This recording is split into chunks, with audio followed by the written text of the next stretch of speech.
اگر کوئی شخص خواب میں تالاب دیکھتا ہے صاف پانی کا تو یہ خیر، برکت، بھلائی اور خوش نصیب ہونے پر دلیل ہے۔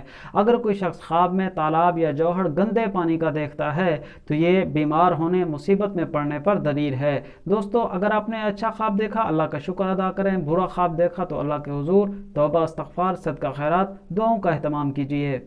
یہ بزرگان دین خواب نامہ یوسفی کتاب میں لکھتے ہیں کہ اگر کوئی شخص خواب میں پل دیکھتا ہے یا اس پہ سے گزرتا ہے، دلی مراد پوری ہونے، مال و زر جمع کرنے، حکومت سے فیض ملنے پر دلیل ہے۔ کوئی شخص اگر خواب میں پل ٹوٹی ہوئی، شکستہ حالت میں دیکھتا ہے تو یہ بادشاہ وقت پر مصیبت آنے پر دلیل ہے۔ اگر کوئی شخص خواب میں یہ دیکھتا ہے کہ وہ پل صراط سے گزر رہا ہے تو یہ راہ راست پر چلنے، مشکلات سے خلاصی ملنے پر دلیل ہے۔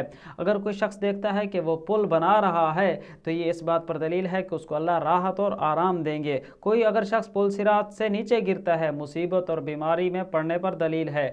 پل صراط سے گزر جانا یہ اچھا خواب ہے، مصیبت سے، پریشانی سے نجات ملنے اور بیماری سے خلاصی ملنے پر دلیل ہے۔ کہ اگر کوئی شخص خواب میں اپنی پلکوں کو حرکت کرتے ہوئے خام خواہ دیکھتا ہے تو یہ اس بات پر دلیل ہے کہ اس کو کوئی رنج یا پریشانی پیش آنے والی ہے یا بیماری پیش آنے والی ہے۔ اگر کوئی شخص اپنے خواب میں اپنی پلکوں کو خوبصورت اور حسین دیکھتا ہے تو یہ اس بات پر دلیل ہے کہ اس کو دولت ملنے والی ہے یا اللہ تعالیٰ اس کو خوبصورت بیوی عطا کریں گے۔